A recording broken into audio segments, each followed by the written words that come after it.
Most Indians आज भी ओडिशा को तार पुराना नाम ओडिशा बोली डाकती।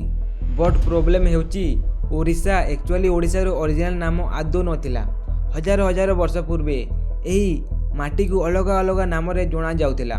मेनली कलिंग, उत्कल, कौशल आउ ओड्र देश। एक्चुअली ओडिशार नाम प्राचीन ओड्र ट्राइब रु आसीछि, जो माने एठारे हजार हजार वर्ष पूर्वे रहउथिले। बट इंग्रेज शासन समय रे इंग्रेज माने ओडिशा को ठीक भाव में उच्चारण करि पारु नथिले। सो से माने निज इंग्राजी उच्चारण हिसाब रे ओडिशा को ओरिशा आउ ओडिया को ओरिया उच्चारण कले। आउ धीरे धीरे सही नाम ही ऑफिशियल बनीगला। बट ओडिशार हिस्टोरिकल आउ स्पेशलिस्ट लोक माने कंटिन्यूअसली निज माटीर ओरिजिनल नाम को फेरई आनिबा पई डिमांड करुथिले। तो फाइनाली 2011 रे भारत सरकार एही नाम को करेक्ट कला। ओडिशा को ओडिशा आउ ओरिया को ओडिया।